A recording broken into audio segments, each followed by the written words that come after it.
Good morning, everyone, or happy Tuesday. Um, I'm going to hang out for a minute and make sure that everything is working properly before I get started. If you're in here, can you send me a message and let me know that everything's working okay and that you're here?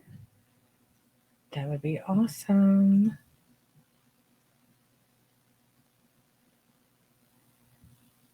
Oh, good. Good morning, Facebook user. Hello, Facebook user.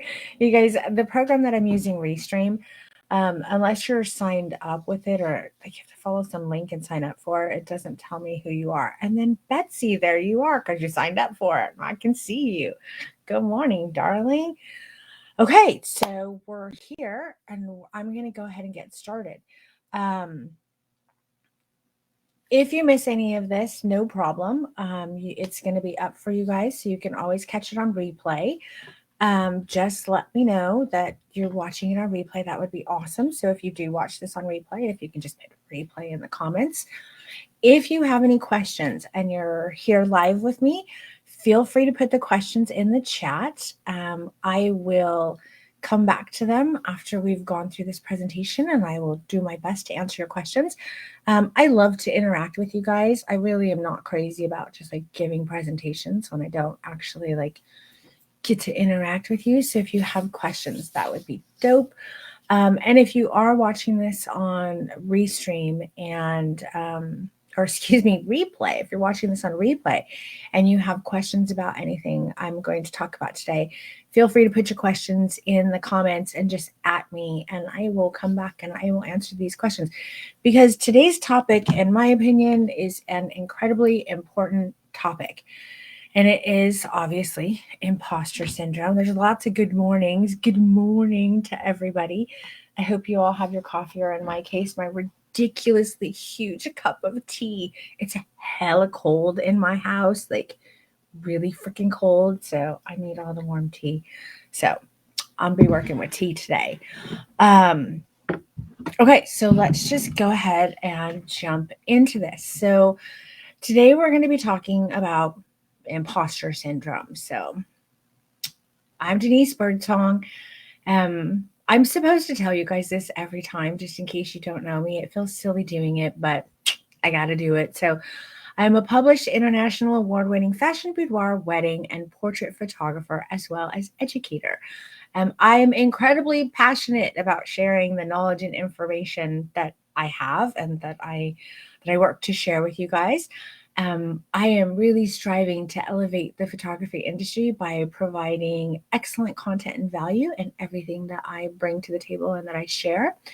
I think that there is a huge void in the photography education industry regarding creating images with connection and emotion, and that's why I'm here. And I created Strip Down to educate photographers how to become brilliant artists by learning how to coach and direct their clients for emotion and create beautiful works of art. And then one of my very favorite quotes is, I feel that there's nothing more truly artistic than loving people. That's why I'm here, because I love all you people. Okay, so we're going to talk about imposter syndrome. And if you guys would be so kind as to tell me, just put in the chats for me, what you think imposter syndrome is. Like, what you think it is, and do you suffer for it? I'm interested in seeing how many of you have an idea of what it is and or feel like you are suffering from imposter syndrome. And we're going to look at this in a different way today. So, imposter syndrome is a term that is just like such a regular part of the photographer slash artist vocabulary. There are two words that are literally as common as, like, I don't know, ISO or shutter speed or composition or I don't know, editing or culling or lighting or posing for us photographers. They are, I mean, you guys, these are like, I don't know, it's like this coined term that we seem to collectively have like latched on to, and we use it so much as photographers. Someone put in the chat, believing you're not good enough and don't deserve what others do. That could definitely be a definition of imposter syndrome. And that sucks. And that shit's not true. Um, oof, we're going to tackle that one for sure. So someone said, I suffer that my work isn't enough to get paid for, that I should give my work and time away because I'm not worthy of getting paid. Okay, we're going to examine that. Another person says, imposter syndrome, I believe, is when you can't believe that it is you that is doing what you are doing, like you don't deserve it. Okay. Another one is less than. I used to have it, but I keep it in check. Fuck yeah, that's awesome. Okay, we're going to talk about seriously keeping it in check, but we're going to get real about imposter syndrome because I think we use it sometimes. You guys are not going to like this. Denise is stepping in the shit today. I think sometimes we use it as an excuse, and we're going to knock that off. We're going to take some radical responsibility today. Someone says they're suffering from it. I always feel like I can't attract higher paying clients because I'm not that class of people. Yep, we're going to tackle that one too. I'm going to come back to all of these and we are definitely going to talk about them. So, okay. Someone says they compare themselves to others and then they feel less than. Betsy comparing to others constantly. Mine is so much better than it used to be. I have to check myself all the time, though. It is definitely a practice, Betsy. You're like getting close to what I'm going to be talking about. Okay, so everyone says we have it, but we have to face it. We do. Okay, so let's talk about what the actual definition of it is, because I think we all have different ideas of it, and I don't know that it's been clearly defined. I'm sure it has by somebody within the industry, but I've not heard it. And since I've not heard it, I thought I would share it with you guys. So, what the hell is it? Let's talk about it. So, imposter syndrome was originally described in 1978 and has been increasingly discussed over the years, not just within our industry, but just, period. The most common belief held about imposter syndrome is that it's a psychological state in which people express self doubt regarding their accomplishments and skills, despite factual as an evidence or other people indicating otherwise. So, imposter syndrome basically is like a psychological state where people are feeling self doubt regarding their accomplishment, maybe their skill, their talent, despite factual evidence or other people validating them and indicating otherwise. The term imposter syndrome was coined by psychologists Pauline Clance and Suzanne Imes, and it's a real phenomenon. It's a real thing that can be extremely corrosive and very, very self-destructive, or we can learn how to reframe it and we can grow from it. You get to choose right now. You get to make this choice. And you will have to make this choice on a regular basis as it comes up for you. So let's keep going. Okay. A study done, but of course I have to bring in all the science. That's just the way I do it, right? So a study done by Dr. Joan Harvey at the University of Pennsylvania Medical School found that 70%, that's a lot, 70% of people have felt like they were fraudulent at one time or another. So, Dr. Jones said, despite their high test scores, advanced degrees, honors, awards, or promotions, victims of the imposter phenomenon persist in believing they are less qualified than their peers and suffer from the fear of being found out. That sucks. That's really shitty. We're going to figure out how to work around this. Shirzad Shemaine did a TEDx. He's a TEDx speaker. She's a TEDx speaker. There's a TEDx speaker and author shared a time when he hosted a leadership summit for hundreds of highly successful CEOs who looked happy and successful on the outside. So he asked them to anonymously write down one secret that they've never shared about themselves, how they really felt. And overwhelmingly, they said that they felt terrified of failure, stressed, and they often felt like a fraud. There's a link right there to that TEDx talk if you want to go check it out. I mean, it seems like everybody has some kind of self-doubt, right? Like I think it's part of the human condition. I think that we all feel this at one time and another in regards to certain things. It's part of being human, unfortunately. But I think there are ways to be mindful and to work around it. Um, okay, so we're going to talk about doubt and where it comes from. Pardon that noise in the background. I don't know if you guys can hear it. My little is coughing like crazy. Sorry. So, where does doubt come from? There was a study done at the University of Iowa College of Medicine that determined that our ventromedial prefrontal cortex is actually the area of the brain that's responsible for creating doubt. And this ventromedial prefrontal cortex is there to actually protect you. That's the purpose of that part of the brain. The problem is that when you take it to the extreme, doubts actually stop you from moving forward. So, imposter syndrome can actually stop our growth if we sit in it and dwell in it and get too caught up in it, which, like Betsy said, I have to check it. Like, I have to keep that shit in check. If we don't learn how to start keeping that shit in check and understanding why we're feeling the way we're feeling and being able to create solutions, then we're going to be in a whole lot of trouble, because that prefrontal ventromedial prefrontal cortex is actually there trying to protect us. Like, our brain's trying to take care of us, but sometimes it doesn't need to. Sometimes we just need to be self-aware and take on some radical responsibility. So I want you guys to understand this. This is so incredibly important. That doubt that is part of that, prefrontal cortex that's there to protect you, if it goes too far, doubt kills more dreams than failure ever will. We can't get stuck in that doubt. We have to be self-aware. We kind of have to dig through it. We have to get down in the dirt with it, wrestle it, and put that shit in its place. Okay. Are y'all ready to do that? Let me know.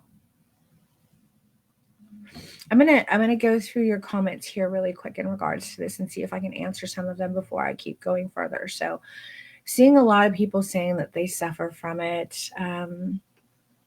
Some people saying less than. I used to, but I have kept it in check. That's fucking brilliant. Good for you. Um, Imposter syndrome, I believe, is when you can't believe that it's you. That's okay. We did that one. I suffer from it. I always feel like I can't attract the higher paying. I compare myself. Um, Everyone has it, but we have to use it. Let's talk about it. Makes so much sense. I'm newish to photography and have a client flying from Texas to Alabama to see me. And all I can think is, why me? Why me? Okay, Facebook user, we're going to talk about that. If you could put your name in here so I can address you, that would be super awesome, because I really don't want to call you Facebook user. Another one of you said, anytime someone tells me they love my boudoir work, I'm like, yes, girls. My girls are beautiful, and genuinely feel like it has nothing to do with my skill set. It's the most bizarre thing. Okay, I think we should dig into that one too. Another one is saying, because your talent is phenomenal, replying to another Facebook user. God, Restream really annoys me. So love it. Yes, ready to get rid of doubt in my life and to give my fullest potential. Fuck yeah, that's where we're going. That's what this month is about. That's a mindset for this whole month. Yes, I need this so bad. I'm literally struggling to get a single client right now, and all I want to do is quit. We're not going to do that because, like I said, doubt kills more dreams than failure ever will. I just repeat that I'm the best boudoir photographer over and over all day long, so that doubt doesn't have time. That's one way of doing it for sure. Reframing our self-talk is important. Okay, Anna, I believe that you are, oh gosh, I don't know I don't know which one you're telling me you are, which comment. You guys, if you put a comment in there and you want me to address it, put your name in there for me, please. Another one says, I don't have it yet because I can't get people to love my work enough to book me. We're going to work on that. I'm meant to fly. I may fall and fault, but I am meant to fly. Fail, but I am meant to fly. That's excellent. Excellent. Okay, both of those were Anna. Okay. I started letting myself take compliments. That's amazing. Also, hi, Denise. Just end what you say with your name. There we go. Thanks, Amber. The more I look at other photographers' work, the more I feel like an imposter. So I don't. Andy Roberts, this is so freaking important. It's not even funny. We're coming back to this. Anna, Anna has a client flying in and she doesn't understand why. Are you guys seeing everything clearly? Is the audio and the video clear for you guys? Let me know. Or am I cutting out? Okay, so someone says Denise is going to help you find your wings within you. The imposter syndrome is a demon that can covet your life. She knows how to show you how to defeat it. Okay, Amber, good, clear, looks good, good, fine on your end. I repeat, failure is not an option. I remind myself that my doubt is pushing and challenging me to grow. Okay, I'm all clear. Sounding good. Fantastic. Facebook user who says failure is not an option. Failure is, we're going to reframe failure. We're going to talk about that next week.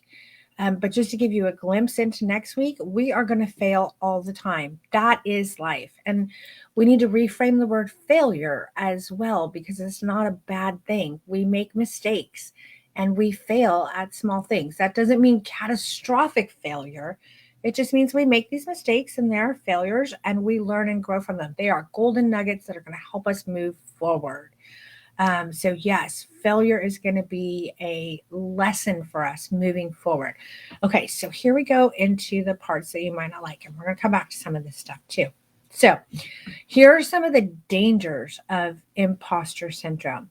The fear of being found out as an imposter actually breeds anxiety, which is associated with higher stress hormones in your body and brain, and lower serotonin and dopamine. So we want to be careful how we're talking to ourselves and how we're framing imposter syndrome. It can cause burnout, it can cause exhaustion, depression, health issues, and in some cases, really extreme cases, addictions in order to cope with it. Self-doubt causes individuals to self-sabotage, take less risks, and be less productive. I'm going to be 100% transparent with you. I have fallen into this category when doubting myself before I really understood imposter syndrome and took radical responsibility for my thoughts and my feelings and reframed them. Imposter syndrome. And so if any of you are like, oh shit, I'm feeling this, you're in good company because I felt this stuff too. So imposter syndrome may also cause you to project the message of lack of trust to the world, which when we're using the stripped down methodology, some of you guys might be like, what the hell is that? It's a class I teach. When we're using the stripped down methodology, we can never, ever, ever, we can't accomplish our goal with the methodology if we project a lack of trust in the world. If you don't have trust in yourself, why can others trust you? So if you can't project that, you can't create a safe space for anybody else. So we're going to get past this. Okay.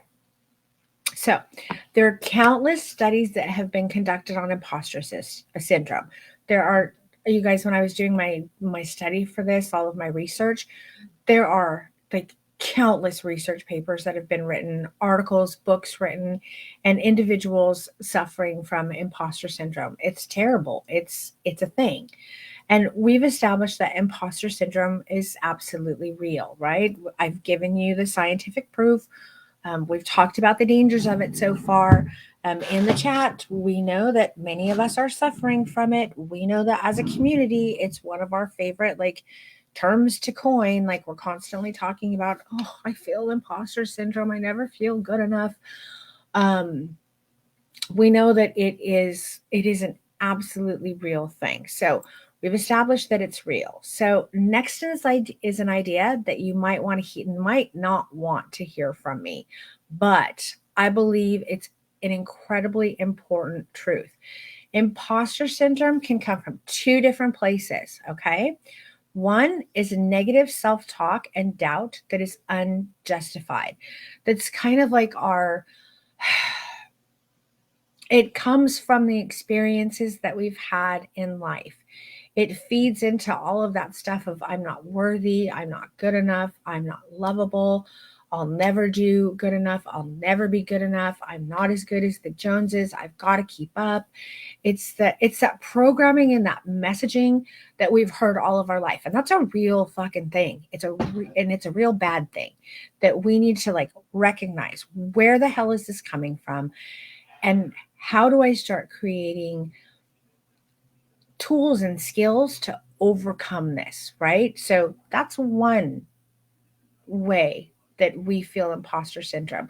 Here's the part that you're probably not going to like, but that's incredibly important.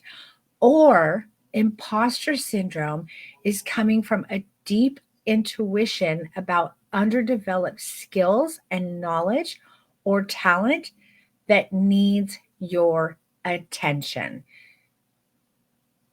I don't know how to put this nicely, so I'm just going to put it and be real with you guys. Some of you who are suffering from imposter syndrome, you might be suffering from the first one, which is you've just got that loop of negative talk. But you might be suffering from imposter syndrome because you have underdeveloped skills, knowledge, and tools.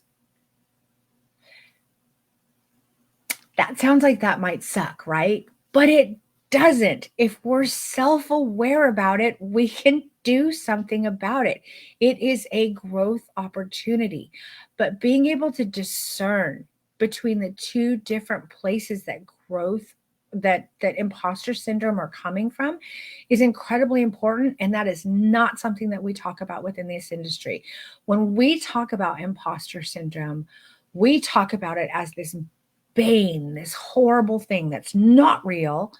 It's just us with all of this negative self-talk, and we need to figure out how to push that shit away. Except sometimes it legitimately is coming from this deep intuition of skills and knowledge and tools that you actively need to go out and work on and grow so that you don't feel that way. And it's not a bad thing. It really isn't. It's a beautiful thing. It's a beautiful thing to be aware of where it's coming from, because then you can truly tackle it instead of sweeping it under the rug, right?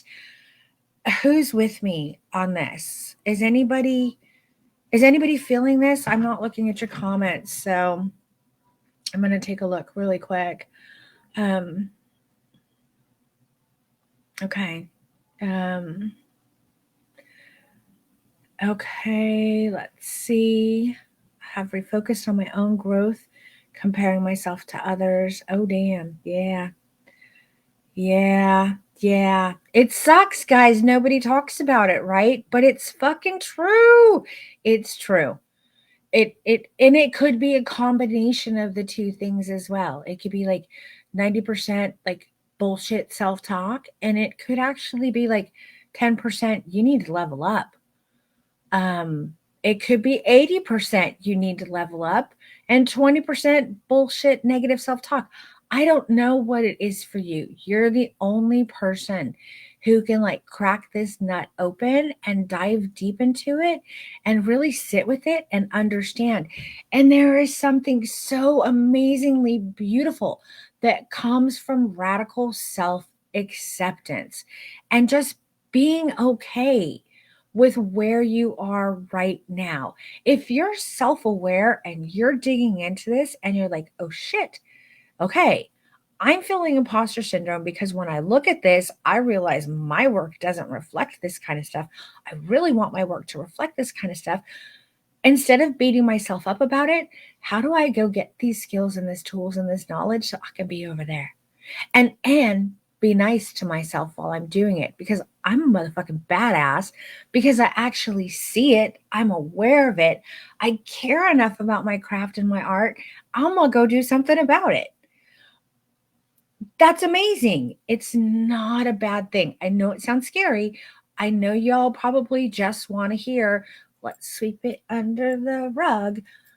But that's not going to solve our problems. And a lot of people will tell you that's going to solve your problems. But I'm always going to be transparent and honest with you. It's not. It's not the entire answer. Am I getting in trouble with you guys yet? Okay. So, the $1 million question we all seem to struggle with is, are we an imposter or a fraud? So I want to know what you guys think. Am I an imposter? Me, personally. Are you an imposter? Do you feel like an imposter and a fraud? How about your peers? Are they imposters or frauds? What about other educators within the industry? Are they imposters and frauds? But let's not answer that yet. Don't start typing in yet. Let's not answer that yet. Let's dig a little bit deeper, okay? So it is really important that you understand that you have the power to change this. Nobody else, just you, which is brilliant because you have total control. So it's critical that we're aware of where this feeling of being an imposter is coming from so that we can then take the appropriate actions. If everyone's just thinking it's the syndrome that everybody has, I should be charging this much money for my work because it is worth it. But maybe you have some growth to do. You're not going to fix your problem.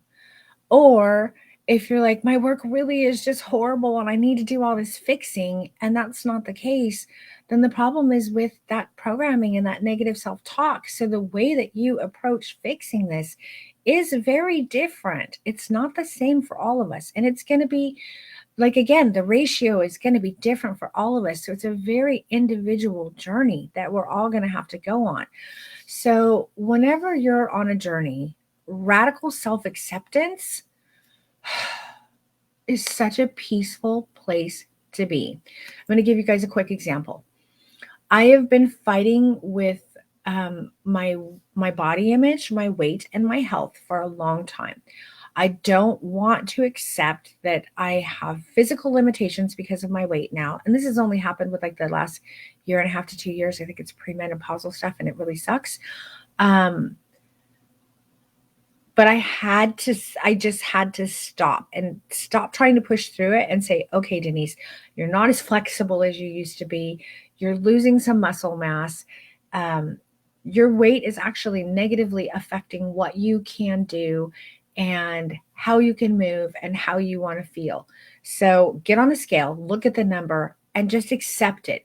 And you cannot hate yourself into loving yourself. You have to take radical responsibility for where you are and then be kind and love yourself because you cannot hate yourself into loving yourself.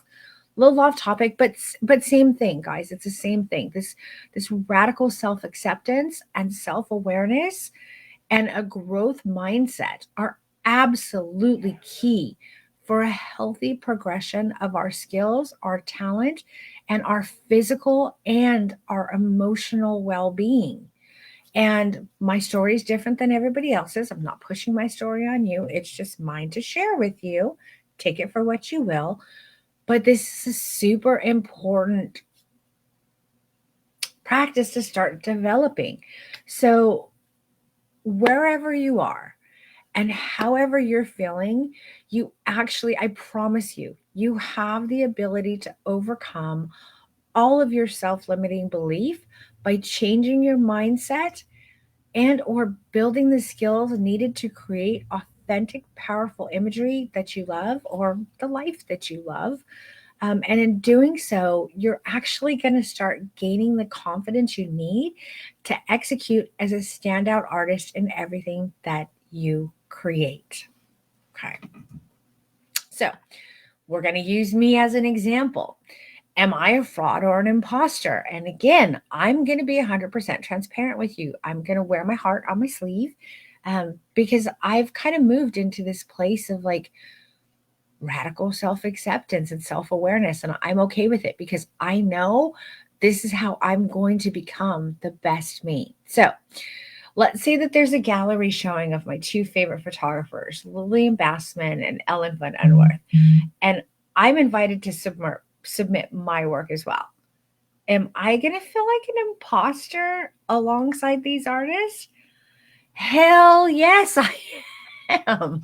I totally am going to be like, ooh, I don't know if I want to submit.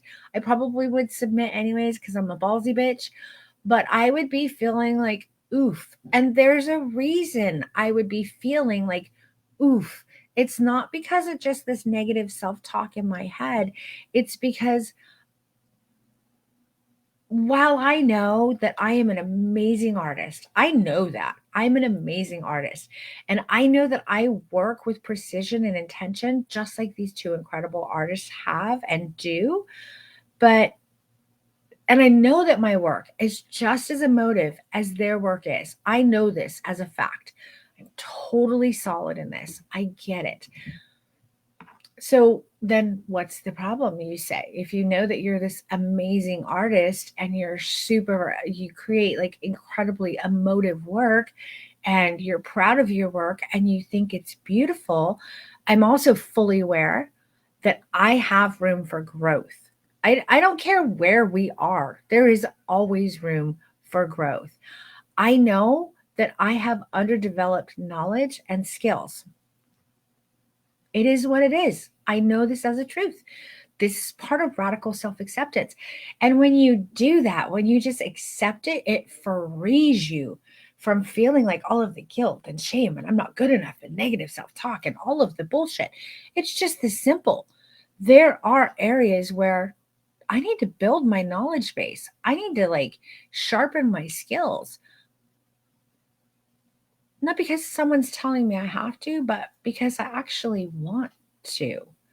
And that's a key part of it as well. So Lillian was really brilliant with editing her images in a way that added a tremendous amount of drama and emotion to her work. And unlike Lillian, I haven't experimented in a darkroom with developing my work in the way that she did, using a myriad of chemicals and like gauze and bleach and like all of these crazy techniques that created this beautiful work that she created. Can I create an edit like Lillian? I cannot. Is that an underdeveloped skill in my toolkit? It is. Do I want to go into a dark room and do all of that kind of stuff? Not necessarily, but I would like to get better at editing and in my post and creating more emotive work in my post. And that's okay. That's my journey. It's okay. And instead of making me feel like an imposter about it, I just recognize that it's a skill and it's a tool that I can build upon.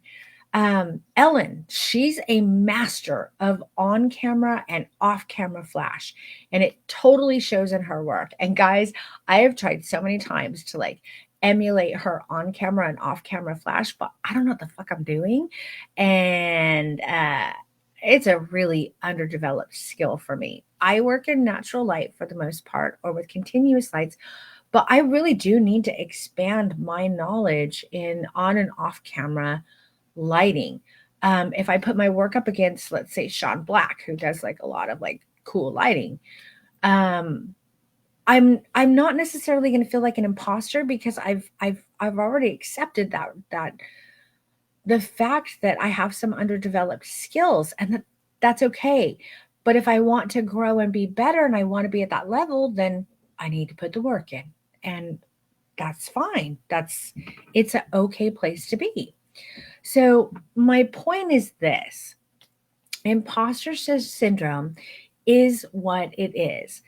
It's self-imposed bullshit on a true understanding of underdeveloped skills and knowledge. And or it could be that just really gnarly, corrosive self talk that we need to be aware of as well.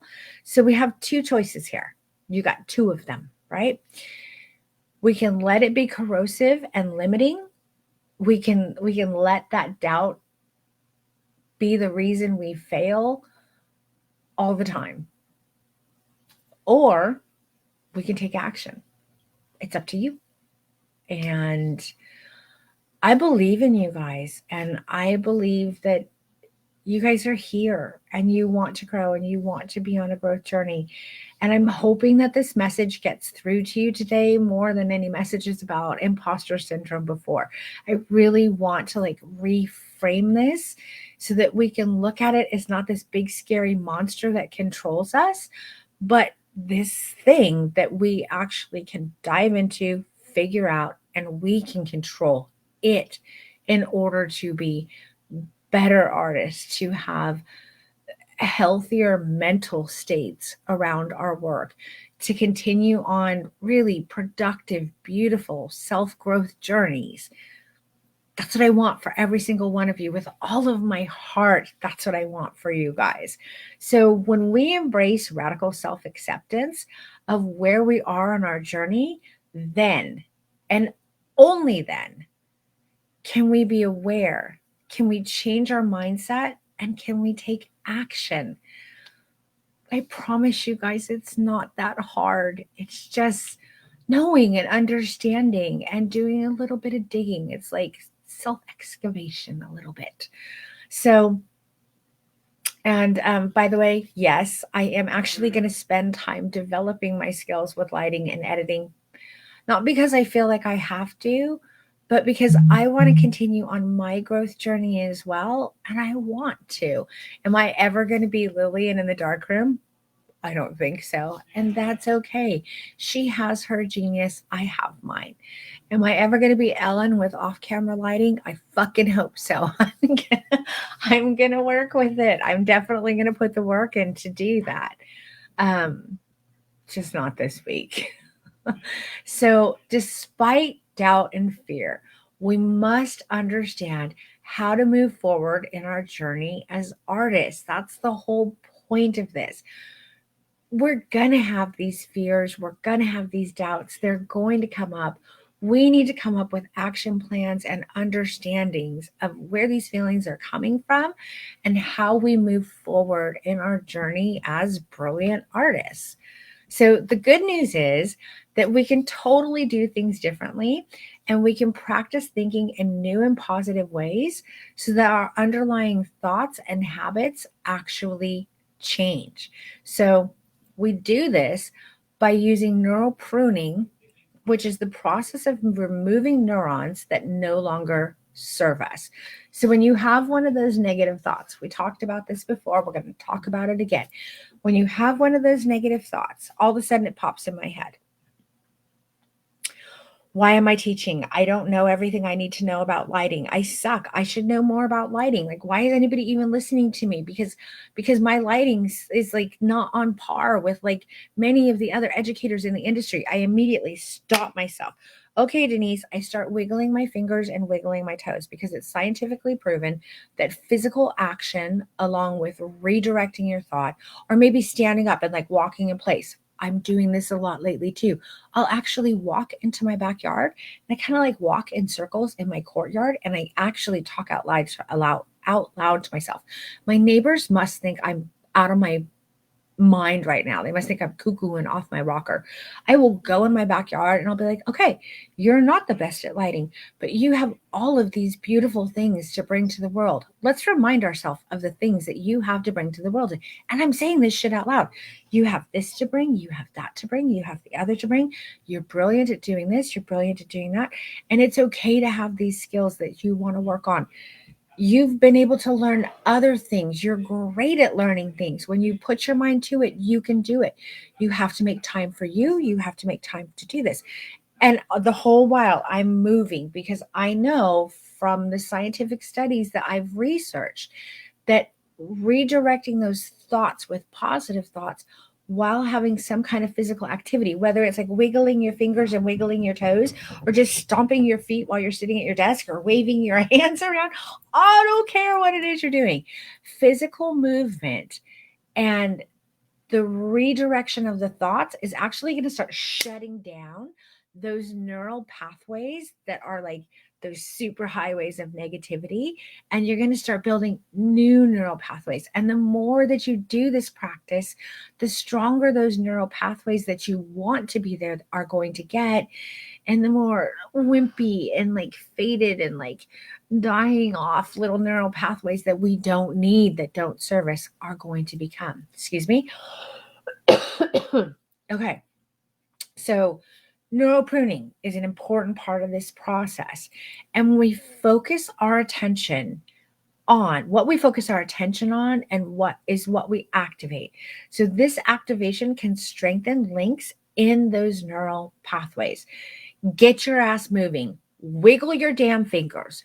Wiggle your damn toes. Become self-aware. Embrace that radical, just like self-acceptance, and be like, I'm okay. Wherever I am in my journey, I'm okay, because I'm trying, and I'm brilliant and beautiful for doing so. I'm brave. I'm doing things that other people aren't doing. Because you are. You're fucking awesome. I'm here to tell you you're awesome. Start telling yourself that. Understand where this stuff is coming from and create a game plan for it. Okay. So we can embrace radical self awareness and acceptance of who we are and where we are. And we need to do this with kindness. We need to do this with compassion for ourselves, and we need to do it with empathy, just like we would do for anybody else. You can't hate yourself into loving yourself. It doesn't work. This does not work. So stop it right now. Knock it off. When we do this, we're able to move forward on our journey with a growth mindset and create an environment where we can actually flourish. Because again, it's impossible to hate yourself into loving yourself. So, how about if we try this a different way? I don't know, kind of a novel idea, right? But one that is scientifically proven, love that word, scientifically proven to work. Okay, so here are some ways that we can crush imposter syndrome. We can look at the evidence. What goals have you been setting for yourself? Are you actually meeting them or exceeding them? If the evidence suggests that you're doing great, I want you to ask yourself, why are you having a hard time believing it? Is it a negative self loop? Is it messaging that you've received? Is it neural pathways that you need to freaking prune like now? Are you spending too much time comparing yourself to others? Do you need to reevaluate whether the goal you're chasing is something you actually desire? Are you actually sabotaging for a fear of judgment or fear of failure? We're going to talk about failing our way into winning next week. I want you to be aware of the self-doubt. I want you to go ahead and honor that feeling, because the quickest way to be flooded with thoughts and ideas that you don't want to have is to actually try not to think about them. So let them come, think about them, and then use your action plan, fingers, toes, moving around, talking to yourself, all of this stuff that's going to help with that neural pruning. And recognize that it's a momentary feeling, right? So you can overcome it. This goes for whether your imposter syndrome is negative self-talk or sabotaging, or if it's truly an underdeveloped skill that you need to build. And it's okay to have those, you guys. I have so many of them. We all do. And it's okay. That's part of growing. That's part of being human. It's okay. Can you guys tell I'm passionate about this subject? 2. Really? I'm sorry. Hang on one second. I'm going to mute myself.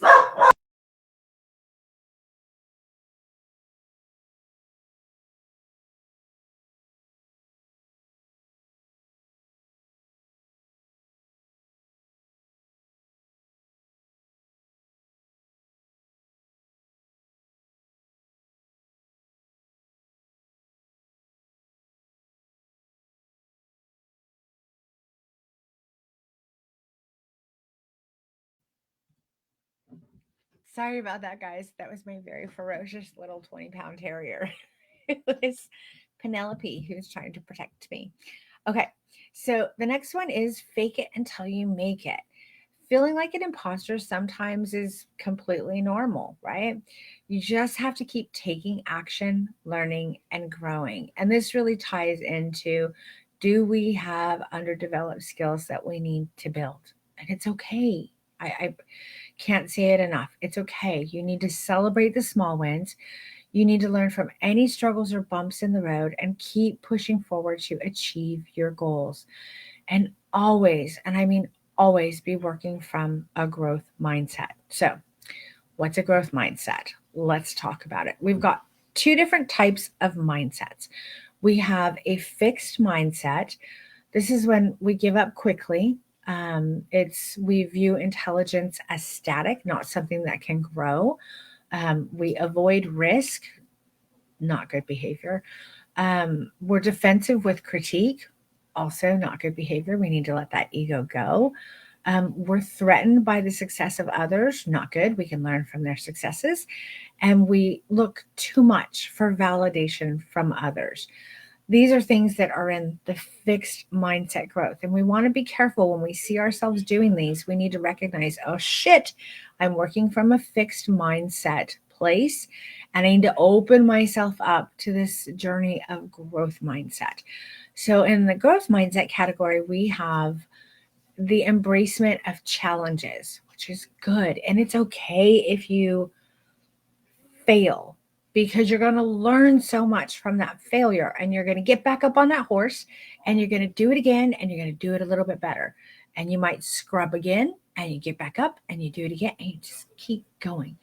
And if you're kind to yourself through this process, some of you might be thinking, oh shit, I'll have the emotional wherewithal for this, Denise. You do if you treat yourself with kindness and compassion and empathy and love, just like you would treat a child learning how to ride a bike, or a child who's learning how to read, or I don't know, a peer who is struggling that you're there for. Treat yourself the way that you would treat others, kindly, with love, compassion, empathy, all of those beautiful things. Give them to yourself. You deserve them. I promise you, you deserve them. Um, a growth mindset is loving to lean into, and try new things. It's fun. There's so much growth from it. It can be a little bit uncomfortable, but it's okay. That's where growth comes from. Getting critique. Oh my God, if you're in my strip down class, you're in for it. There's going to be a lot of constructive criticism. And the purpose of this is to help you grow. My group, this stripped down group, this free group, this is not a place for you to put up images and for me to say, oh my God, that's so lovely and beautiful, when I can clearly see that there are things that you can do that would be better. I care about you. I care about your journey. If you put up work and you ask me for CC, I'm going to give it to you with my whole heart. And it is coming from a place of love and wanting you to grow. Be open to that. Embrace that. That's how we move forward. Finds lessons from other successes. This is great. I've done a lot of that myself. View setbacks as opportunities for growth. That is exactly what they are. And persistent to find a way. So these are all features of like a fixed mindset, which we want to be able to recognize and be like, you get out of here. And then the growth mindset are the things that we want to like seed and like give good soil to and water regularly and like tend to. That's the way, that's the direction we're going to go in if we want to be the accomplished, wholehearted, well-rounded, mentally healthy artists that we want to be. So, a growth mindset is the belief that skills and intelligence can be improved with effort and persistence. And guess what? They absolutely can. I challenge any single one of you to tell me that they can't, because I'll box you. Fisticuffs, not a problem. If you know that you can always improve and focus on growing and learning, the more acceptance you'll start to have of yourself. And this is a beautiful place to be living. It's such a freeing and empowering place to be, and constantly be a work in progress, but also keep progressing. So the only thing stopping you from achieving your goals at this time is yourself. This is great news. This might be bad news for some of you, but if you just reframe it, it goes back to being great news. Yeah, and there we are, imposter syndrome, and Denise's take on it. I think that is our last slide. That is our last slide. So I am going to go ahead and stop sharing my screen. So we're going to turn this off, and I'm going to move this over here so I'm not looking in a different direction while I'm talking to you guys. And I am going to go through some of your questions and see if there's anything that I missed that I can answer for you. And if you guys have any questions right now, please drop them in there and I will go through them. So, Betsy, let's see. Let me just scroll up high enough.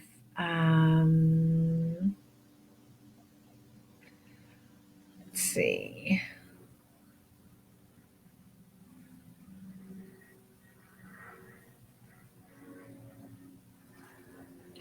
Okay, so I got to the clear sounding. Okay. Less productivity, intense overwhelm to the point where I give up before starting. Okay, Facebook user who is feeling less productive, feeling overwhelmed to the point where I give up before even starting. Here is a strategy for you. Why don't you just start with some like kindness and radical self acceptance? Everybody can do this.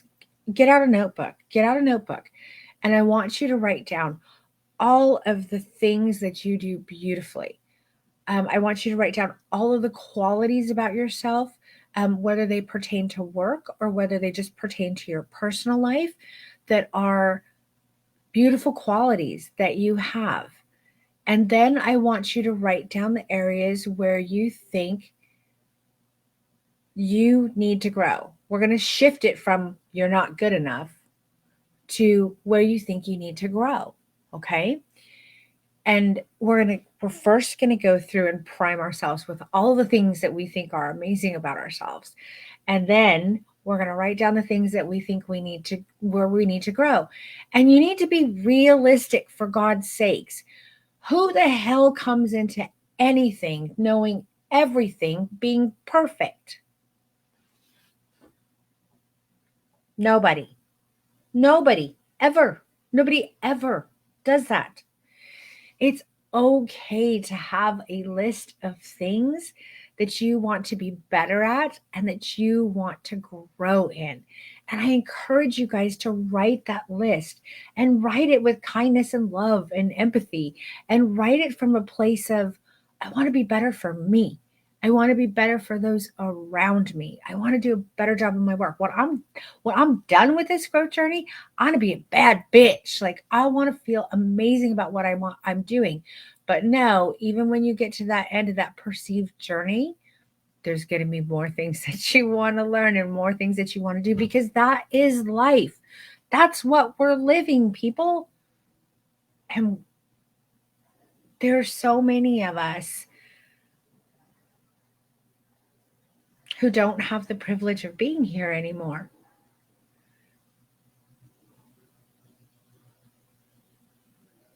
I have lost so many people that I love and so many friends over the last couple of years that I have this very like acute understanding of how grateful I am to have the opportunity to still be alive, to still be kicking, to still be working, to still be striving in a beautiful way and continue on this growth journey. So when you're feeling overwhelmed and you're just like, I have to shut down because I can't handle all these feelings, try and open back up. Write down all the beautiful things about yourself and then write down kindly the things that you want to learn. They do not make you an imposter or a fraud.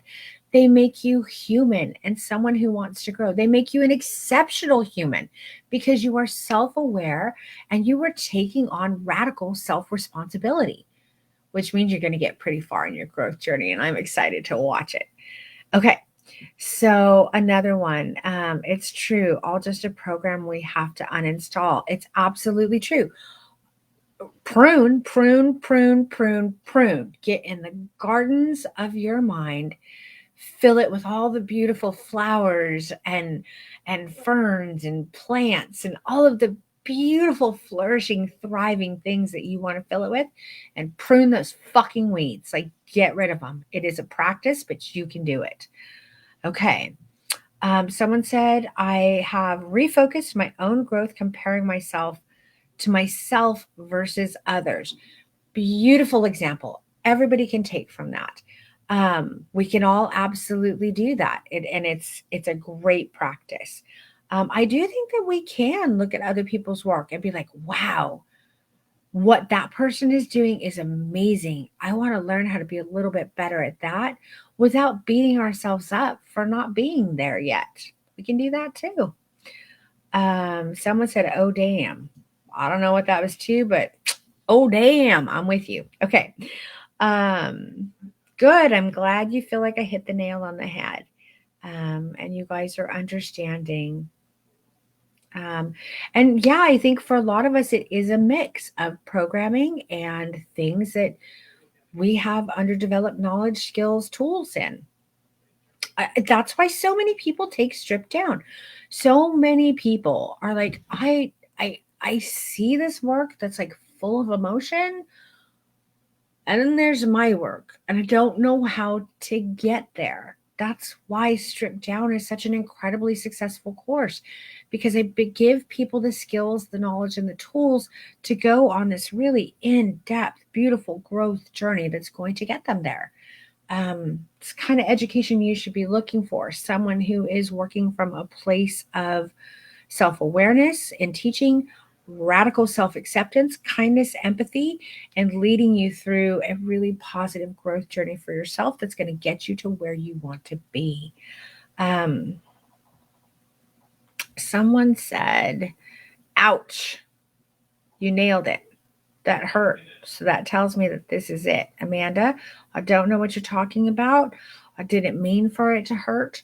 I want it to be whew, I have some control over this and I understand it.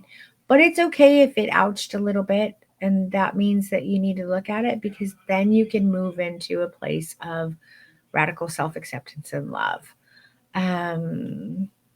Good. We've got someone who's loving this. So true. My skills are in constant growth. Liz, good for you, woman. Good for you. I'm never happy with my skill level, but I do know where I legit need to level up. That's amazing.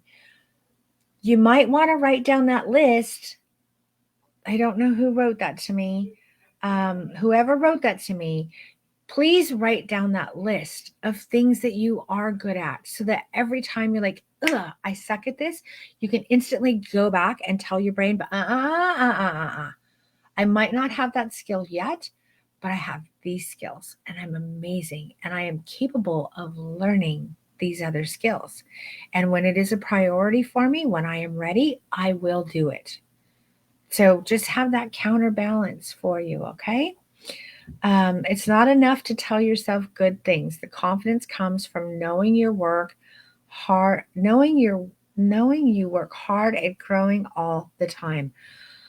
I believe so. I believe it's knowing your baseline of what type of human you are, And then also knowing that you're self-aware and that you're going to be growing. That's a good thing. What's amazing is we're asking our clients to embrace their most authentic self, yet we still sit there defining ourselves as a fraud imposter and haven't yet ourselves accepted our own authentic self. Ding, ding, ding, ding, ding. Like, oh my God. Yes. Thank you. This is important. You can all day long be like, I'm an imposter, I'm an imposter, I'm an imposter. And if you're just sweeping it under the rug because it's this coined term that the industry uses, it's almost, I hate to say this, I'm going to say it, I'm going to get in trouble. It can almost be a cop out for not progressing in your growth journey. Man, F that shit. Mm-mm, mm-mm. Radical self acceptance with all of the good stuff about yourself and all of the places that you want to grow. And just because you want to grow and you don't have those skills yet does not mean you're an imposter. It just means you're on a beautiful journey where you're going to thrive and flourish, so long as you're aware. Okay. Um, yeah, I kind of love this. You cannot hate yourself into loving yourself. I say that to myself. I can't count how many times a day. One of the things I love about photography is that there is always more to learn. Angie, you're so right. And I completely agree. I have a lot more to learn too. Betsy's obsessed with Lillian's work, and I keep searching for ways to play with some of her concepts in camera, just to play with it in my own way. It's been a fun challenge. That's awesome. Betsy, I need to get on that. I need to make time to do that because I want to. Hey everyone, better late than never, I guess. Well, we're happy to have you here, and you can always catch everything on replay. We've got lots of replays happening. We never get better doing anything less. Amen. Amen. My biggest issue is that I get in my own way. My ADD takes over, I get overwhelmed, and it's game over. My basically my basically starting my business all over with my recent move. So I'm trying to come into it with an open heart and open mind. I highly encourage you. You know that you have ADD. I've not been diagnosed. I'm pretty damn sure that I have it. I'm not going to let it completely define me. I'm going to be mindful of it. And I'm going to keep that list of things that I know are good about me, so that when those negative things come up and I start like beating myself up, like, oh God, I can't stay on task, or I'm all over the place, or I ramble too long on lives. That's one of the things I say to myself. But then I need to remind myself, maybe I'm saying something that somebody needs to hear. And perhaps my rambling is okay because it's coming from a very genuine, open-hearted place. And I truly want to see the community grow. And I have a heart to serve. And I am a really amazing artist. And I am a loving mother. And I'm such a caring and devoted friend. And I'm an incredible educator. I have so much passion for my students and for the industry as a whole and bringing good value. So I have my list of things. I want you to go make your list of things too, so that when you start feeling overwhelmed, you can fill yourself up with the things that you need to fill yourself up with, love. I've cried, I've laughed, I've smiled, gotten angry, and become positive that I can change where I am. Another great coffee talk, Denise. Thank you from the bottom of my soul. Amanda, you're welcome. I'm hoping your course will break me out of this imposter syndrome and give me the confidence I need to succeed. Jojo, you need to do everything that I said today. Write that list. My course is going to give you the skills and the tools that you need to flourish as an artist, but you only get as much out of my course as you are willing to put into it. Radical self-acceptance, radical awareness, radical responsibility, tons of kindness, empathy, self-love, and a dedication to the process are going to get you there. We've had so many students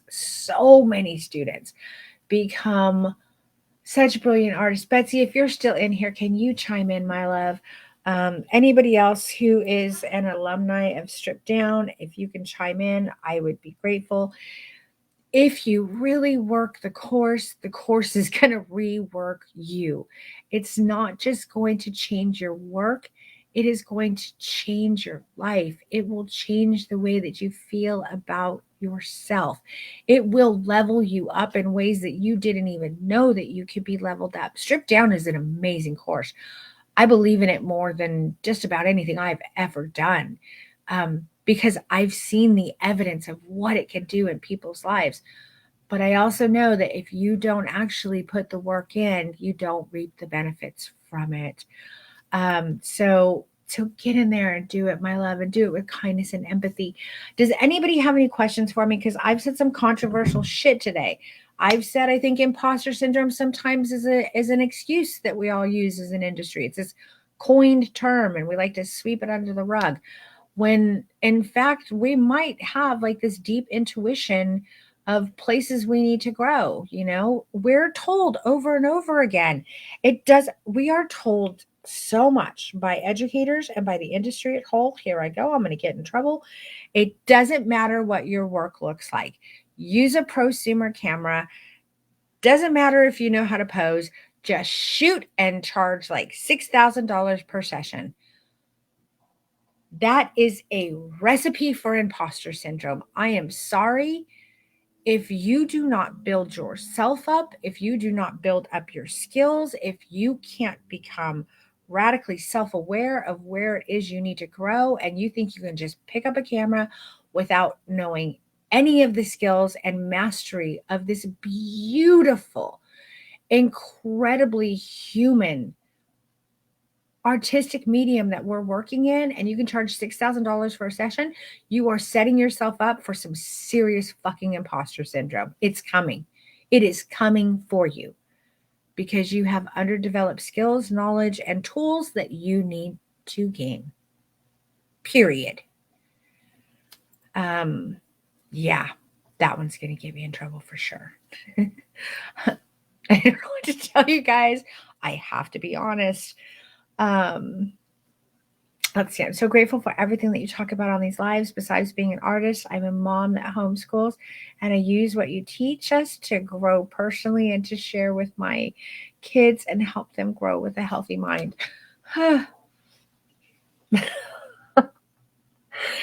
And that is something that I'm going to put on my list of things about myself that I can use to combat when the negative self-talk comes in. You guys, I'm not unlike you. I'm not unlike you. I need to do these things myself too, and I do them.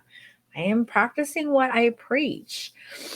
I had lighting and posing down, but knew something was missing. Stripped Down was a game changer. Angie Balmer. Andy Roberts is saying, I speak the truth and preach. And yes, you're all welcome for this. The course is absolutely worth the time. It's changed many aspects of my work. Denise is amazing and will work with you the best you can to do. If you can follow the timeline of the class, definitely stick to it. But if you don't, give up. But if you can't, don't give up. Keep and work the program. And when you're done, do the in-person portion. It'll bring it all together, and working with Denise and her helpers in person ties it all together and really helps give you the encouragement that you can, but that you are implementing. Speaking the truth. I'm astonished when I see growth in my photographs in the past 6 months. I'm so excited to work each day and see what we create together. My work has become so much more artistic, and I can hardly believe it's mine some days. Denise, you helped me break down my walls. That is also going into my list. Most definitely. You guys have made me cry, you creeps. Thanks, ladies and gents. You guys, we got this, okay? So just let's sum it all up. We need to reframe imposter syndrome. Sometimes it is like this just corrosive. Actually, imposter syndrome is always corrosive if we don't frame it properly. So it's this corrosive thing that can be incredibly self-sabotaging. We need to understand where it's coming from. Is it coming from this negative programming that we have, or is it coming from a deep intuition of skills that we are lacking? Wherever it is coming from, We create that list that builds ourselves up. We start pruning those neural pathways that no longer serve us. We start putting down neural pathways that are going to prove us. We start speaking kindly to ourselves, and we start moving in a growth journey so that I don't know if we're ever going to be 100% free of wanting to grow and flourish. And I don't think we ever should be. That's life. We grow, we flourish. That's what we're supposed to do. And it's what I'm here to bring to you guys. I hope that today's coffee talk was helpful for you. I would love if you put in there what your takeaway from this was. If you're watching this on replay, if you have any questions, please feel free to ask me. I'd be happy to answer them. I'm really excited to get into next week's lesson with you guys, or coffee talk with you guys, about failing your way into learning. And I don't know if you guys are members of AIBP, but I'm going to be giving a presentation in AIBP, I believe this week, on art and our medium. And so you might want to hop in there. It's a good community as well. So sorry, just a little plug at the end. I want to thank you all for spending your time with me. I adore each and every one of you, and I'm excited to watch your growth journeys. And I will see you guys again very soon. Let's see. Let me just make sure. What's AIBP? It's the Association of International Boudoir Photographers. It's a really good group. You should check it out. I'm glad that Andy, I'm so stoked that you're relieved to hear this alternative theory about imposter syndrome. This resonates with your soul. I got to be honest with you guys. I was scared shitless to come on here and talk about it because, well, so many people in the industry use it as kind of like a little bit of it's our mindsets. We kind of use it as like an excuse for why we're feeling, and we never really dig into why it is we're feeling. But that's such a disservice to ourselves. And as a voice within the industry, I feel like it's an incredible disservice for me to not bring it up. So here I am. I'm going to get in trouble for it. Don't care. It's what needs to be said. Okay. Okay, guys, I hope everybody has a brilliant day. Please go write your list of all the things that you're amazing at. Go ahead and write the list of the things that you want to grow in, and do it with kindness and compassion when you're writing it. I'm brilliant at doing this, and I want to do this better so I can become even more brilliant. Not like I suck. It's with kindness and love and empathy. So go embrace it all. Have an amazing day, amazing week, and I will see you all soon. Okay. Mwah. Bye, everybody.